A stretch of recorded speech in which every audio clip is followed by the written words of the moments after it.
दोस्तों, मैं आज आपको बताने जा रहा हूँ कि क्या किसी के ज़मीन पे 12 साल काबिज रहने के बाद वो उस ज़मीन का मालिक हो जाता है या फिर उस प्रॉपर्टी का मालिक हो जाता है। इसमें बहुत सा लोगों को बहुत सारे कन्फ्यूजन है। 2018 में और 2019 में सुप्रीम कोर्ट ने फैसला दिया था। फैसला ये दिया था कि किसी के ज़मीन पे कोई व्यक्ति 12 साल तक काबिज रहता है तो वो उस प्रॉपर्टी का, उस ज़मीन का मालिक हो जाता है। मालिकाना हक उस कब्जा करने वाले व्यक्ति को हो जाता है। तो इस पे बहुत सारा लोगों को कन्फ्यूजन है। इसको मैं क्लियर करना चाह रहा हूँ कि किस परिस्थिति में मालिकाना हक मिलेगा कब्जाधारी को और किस परिस्थिति में मकान मालिक को या फिर ज़मीन मालिक को उस ज़मीन और प्रॉपर्टी से हाथ धोना पड़ेगा। तो आप पूरा वीडियो को ज़रूर देखिए। बीच में अगर वीडियो छोड़ते हैं तो आपको पूरा नॉलेज नहीं हो पाएगा, आप पूरी बात को नहीं समझ पाएंगे। इस वीडियो को आप लाइक कर दीजिए। आपसे रिक्वेस्ट है कि इस वीडियो को लाइक कर दीजिए और आपके मन में कोई भी सवाल होगा तो कमेंट बॉक्स में आप लिखिए, मैं उसका जवाब जरूर दूंगा।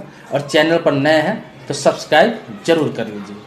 तो दोस्तों, मैं आपको क्लियर बता दूँ, साफ शब्दों में मैं आपको बता रहा हूँ कि कोई भी ज़मीन जिसका कोई मालिक नहीं, बहुत सारा ऐसा ज़मीन है जिसका कोई मालिक ही नहीं होता, ऐसे ही खाली पड़ा हुआ होता है। अगर उस ज़मीन पे आप 12 साल से रह रहे हैं तो फिर कोर्ट में आप एप्लीकेशन देके आप वहाँ से ऑर्डर लेकर फिर उसका बंदोबस्ती पत्र बनवा के अपने नाम से उस ज़मीन को करा सकते हैं। उसका कोई भी मालिक नहीं होगा, मालिक आप ही होंगे। एक तो ये हुआ।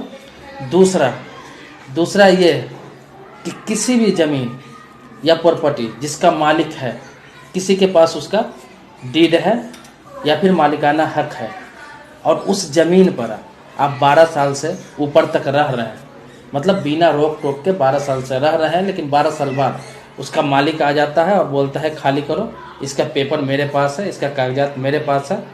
तो ये आपके मर्जी पे है, आप खाली कर भी सकते हैं।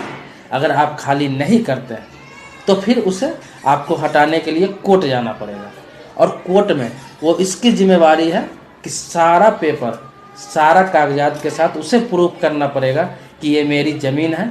और जब वो ऑर्डर लेकर आएगा तब आप खाली कर सकते हैं।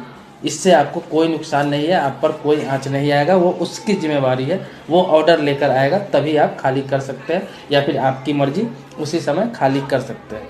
इस प्रक्रिया में ऑर्डर लेने में हो सकता है 2 साल लगे, 4 साल लगे, 5 साल लगे, टाइम भी लग जाता है।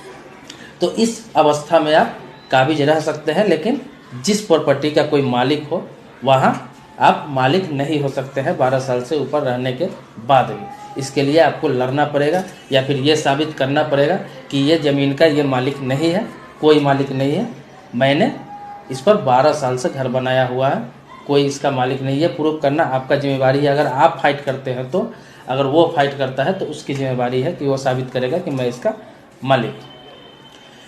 तीसरी बात यह है कि कोई ऐसा प्रॉपर्टी जिस पर केस चल रहा हो, मतलब कि आप कब्जे में, आपके कब्जे में वो ज़मीन है और आप किसी से केस लड़ रहे हैं और केस 12 साल से ऊपर से चल रहा है, मतलब केस चलते चलते 12 साल से ऊपर हो गया और तभी आप उस पर काबिज हैं, आप 12 साल तक काबिज हैं, ये गिनती उसमें नहीं आएगा, वो कब्जा में गिनती नहीं आएगा। इसलिए कि 12 साल से केस चल रहा है और 12 साल से आपके कब्जे में है, इसीलिए उस कब्जे की गिनती नहीं होगी। कोर्ट जिसके पक्ष में फैसला देगा वो प्रॉपर्टी उसी की होगी।